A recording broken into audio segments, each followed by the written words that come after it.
मैं मनोवांछित लाभ के लिए अपने मस्तक पे अर्धचंद्र धारण करने वाली, वृषभ पे आरूढ़ रहने वाली, शूलधारिणी और पापनाशिनी यशस्वी माँ शैलपुत्री को बारंबार प्रणाम करती हूँ और उनकी वंदना करती हूँ। माँ दुर्गा के पहले स्वरूप को शैलपुत्री नाम से जाना जाता है। पर्वतराज हिमालय के घर में जन्म लेने के कारण इनका नाम शैलपुत्री पड़ा है। ऋषभ पे स्थित रहने वाली इन माता के दाहिने हाथ में त्रिशूल और बाएं हाथ में कमल का पुष्प सुशोभित है।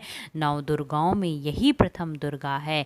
इन्होंने ही पूर्व जन्म में प्रजापति दक्ष के घर में जन्म लिया था और उस समय यह सती के नाम से विख्यात हुई थी।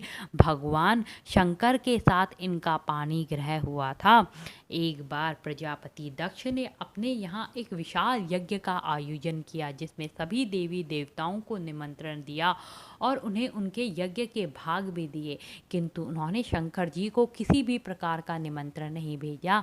लेकिन जब माँ सती को यह ज्ञात हुआ कि उनके पिता एक विशाल यज्ञ का आयोजन कर रहे हैं तो उन्होंने अपने पति से विघ्न के आग्रह किया कि हमें भी इस यज्ञ में भाग लेना चाहिए।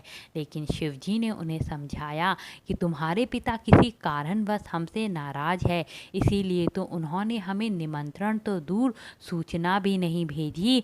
हमें वहाँ नहीं जाना चाहिए। बिना बुलाए अगर हम वहाँ जाएंगे तो यह किसी भी प्रकार से कल्याणकारी नहीं होगा।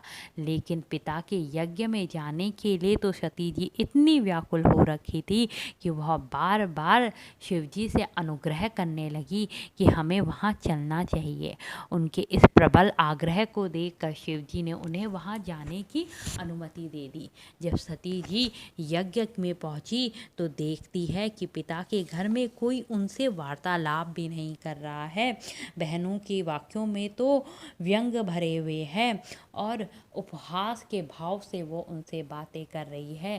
केवल उनकी माँ ने उन्हें प्रेमवश गले से लगाया। उन्होंने देखा कि उनके पिता के मन में शंकर जी के प्रति तिरस्कार का भाव भरा हुआ है और उन्होंने शंकर जी के प्रति कुछ अपमानजनक शब्द कहे जिन्हें माँ सती सहन ना कर सकी। उन्होंने विचार किया कि शंकर जी की बात ना मानकर मैंने यहाँ आकर बड़ी गलती करी है।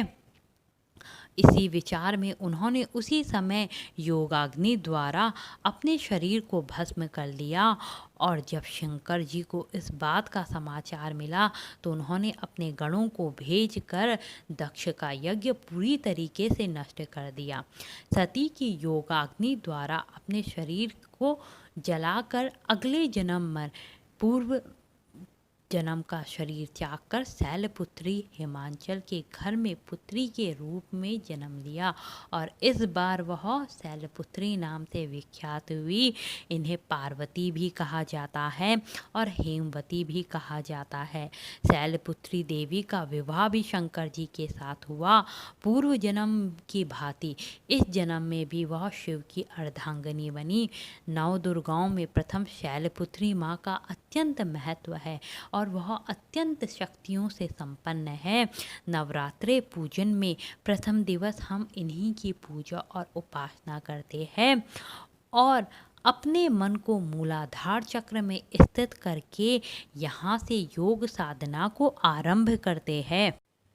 माँ शैलपुत्री को सफ़ेद रंग अत्यंत प्रिय है, इसीलिए इस दिन माँ की पूजा में उन्हें सफ़ेद वस्त्र, सफ़ेद पुष्प और गाय का घी और सफ़ेद मिठाइयाँ अर्पित की जाती है। मान्यता है कि विधिवत माँ शैलपुत्री का पूजन करने से जीवन में शांति और सुख समृद्धि का वास होता है।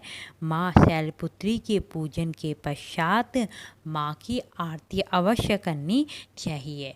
बोलो माँ शैलपुत्री की जय, बोलो नवदुर्गा की जय हो।